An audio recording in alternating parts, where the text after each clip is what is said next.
go to the drug counselor and take these drug tests into this program. It's funny because I fucked my drug counselor. When I was in common. When I was in the halfway house. Yeah, more in common. When I was in the halfway house, there was this badass counselor. When I got out, she used to piss test me. And I'm uncircumcised. So I was pull the skin back on my dick. I was snorting coke like a motherfucker. And I said, what cleans up your piss, Mike? What cleans up your piss? Pool cleaner. So I would take pool cleaner and grind it down on a cheese grinder. Pool cleaner? Pool cleaner. What's Those pills that you put in the fucking disc and they float around the water. I would shave that down. I would pull the skin of my dick back. I would sprinkle pool cleaner on my dick and pull the skin over and put like a little bread tie at the end. And I would go take a piss and I would pull the skin back and the pool cleaner would go into the piss and I would fuck up the piss test. You don't understand, Mike T. Did it turn color? Huh? Did it turn color? It would just go and one time I put Drano in that motherfucker and the thing started foaming.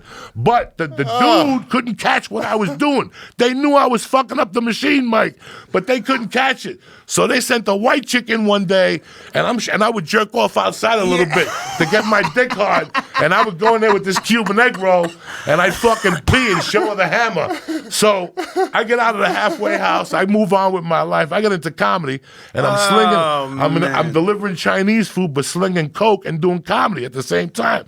So if Mike wanted coke, I would go, Mike, don't call the Chinese restaurant, order an egg roll, and I'll deliver it, and at least I can blame it on the Chinese people because it was in the bag like a fortune cookie.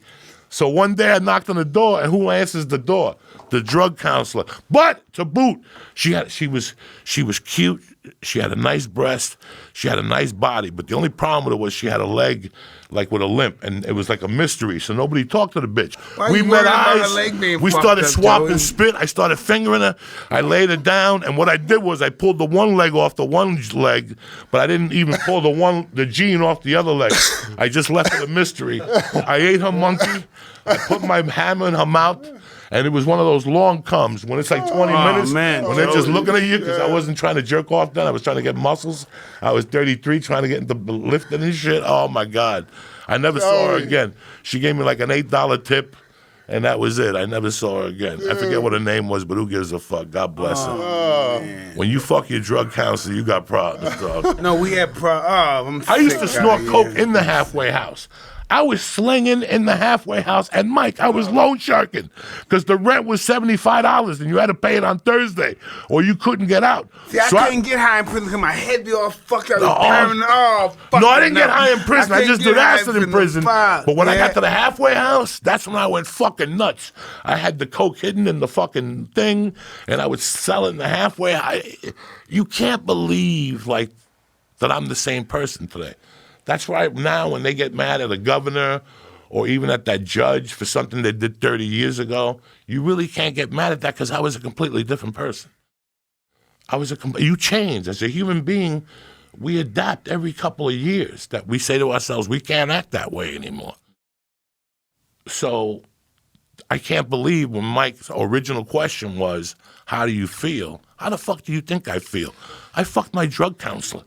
You know, I had no respect for nothing. And it wasn't my fault, or it wasn't that I didn't respect people. It was the 70s in New York that gave us this feeling of invincibility. And I'm not a big New Yorker. I'm not the type of dude that says New York pizza, New York bagels. I don't talk about that shit. But the heart that New York had in the 70s set me